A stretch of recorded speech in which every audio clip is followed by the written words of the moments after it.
A World Beyond Control. Introducing James C. Scott's vision. In the vast realm of human history, there have always been those who resist the encompassing embrace of the state. These individuals and communities have often been portrayed as outliers, rebels, or even as primitive societies that failed to evolve. However, this simplistic view overlooks the rich tapestry of human resilience and the diverse strategies employed by these groups to maintain their autonomy. James C. Scott, a renowned political scientist and anthropologist, delves into this captivating world in his groundbreaking work, The Art of Not Being Governed. Scott's extensive research and fieldwork in Southeast Asia provide a unique lens through which we can understand the complexities of state formation and the resistance to it. Scott invites us to journey beyond the familiar narratives of powerful states and empires, to explore the lives and strategies of people who have chosen to live outside the confines of state control. These are the stories of those who have carved out spaces of freedom in the rugged terrains and remote areas, far from the reach of centralized power.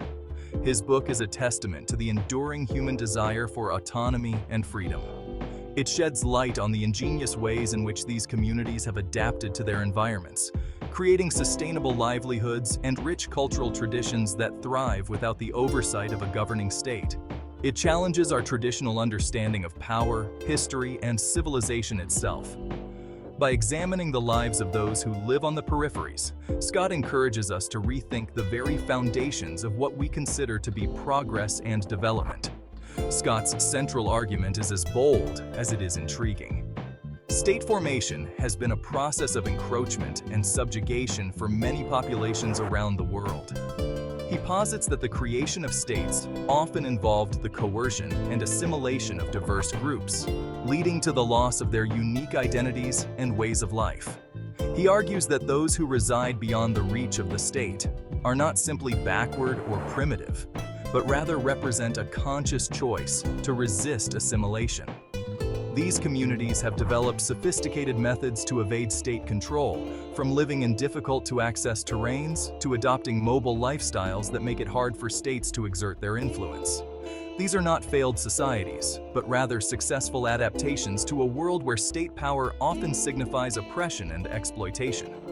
By choosing to live outside the state's reach, these groups preserve their autonomy, cultural heritage, and ways of life that might otherwise be eroded by the homogenizing forces of state governance. This perspective challenges us to reconsider our assumptions about progress and development, urging us to see the world through a new lens. It invites us to appreciate the diversity of human experiences and the myriad ways in which people have sought to live freely and authentically, even in the face of overwhelming odds. Scott's vision is not just a historical analysis, it is a call to recognize and respect the enduring human spirit that seeks freedom and self-determination, no matter the circumstances. Mapping the unmappable Zomia, a mosaic of freedom. Central to Scott's analysis is the concept of Zomia, a term he popularized to describe the vast mountainous region of Southeast Asia, inhabited by a diverse tapestry of ethnic groups.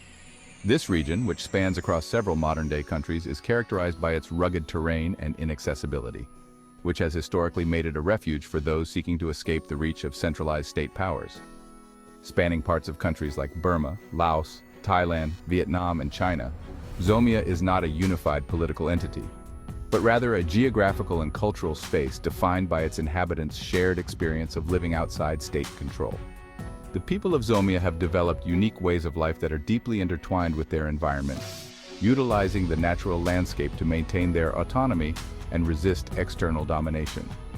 This region, often overlooked or marginalized in mainstream historical narratives, becomes in Scott's hands a vibrant example of human resilience and the enduring appeal of autonomy.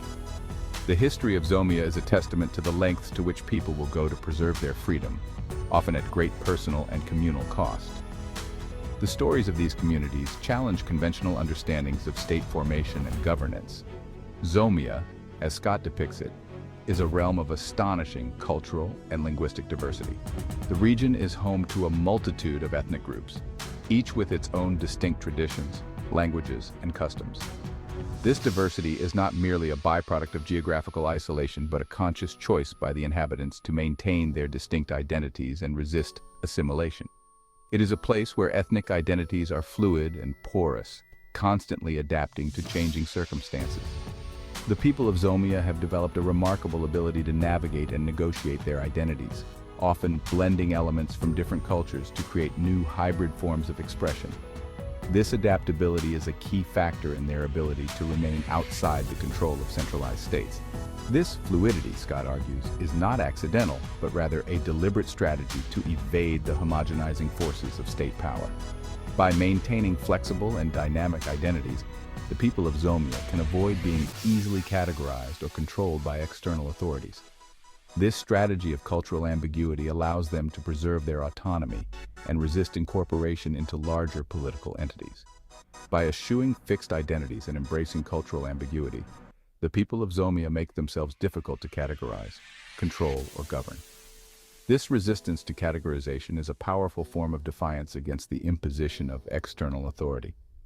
It allows the people of Zomia to maintain their way of life and protect their communities from external interference. This strategic use of culture becomes a potent tool of resistance. The people of Zomia have turned their cultural practices into a form of political expression, using them to assert their independence and challenge the dominance of centralized states. Through their music, dance, and other cultural expressions, they communicate their values and beliefs, reinforcing their sense of identity and solidarity. This cultural resistance is a testament to the resilience and ingenuity of the people of Zomia, who continue to defy the forces of assimilation and maintain their unique way of life. The landscape of freedom, geography as resistance. One of Scott's most compelling arguments is that geography itself can be a form of resistance. The very contours of the land, the peaks and valleys, the dense forests and remote paths, all serve as natural fortresses against the encroachment of state power. He posits that the rugged, mountainous terrain of Zomia has provided a natural refuge from state expansion.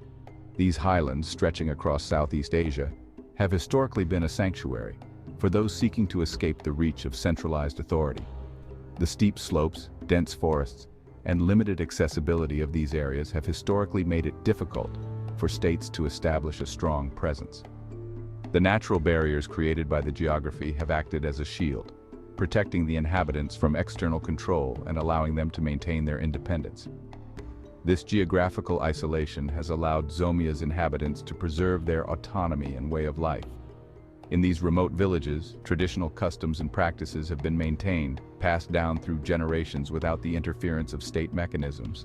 However, Scott is careful to avoid a simplistic, deterministic view of geography.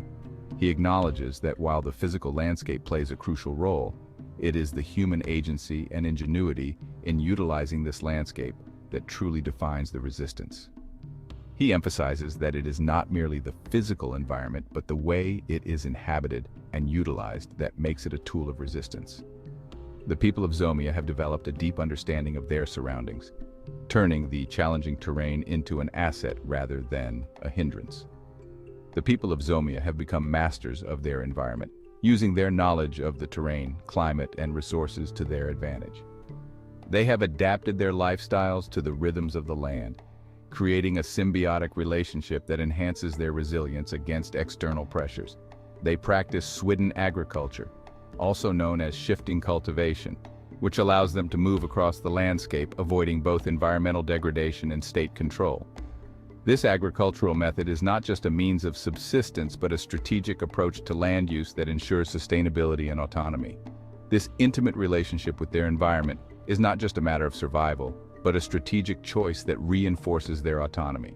By living in harmony with nature, the people of Zomia have created a way of life that is both resilient and resistant to external domination. The concept of Zomia challenges conventional notions of statehood and governance. It presents an alternative model where geography and human agency combine to create spaces of freedom and resistance. Throughout history, various states and empires have attempted to exert control over these highland regions, often with limited success. The rugged terrain and the adaptive strategies of the inhabitants have consistently thwarted these efforts. Today, the legacy of this geographical resistance continues. Modern Zomia communities blend traditional practices with contemporary innovations, maintaining their distinct identity while navigating the challenges of the modern world.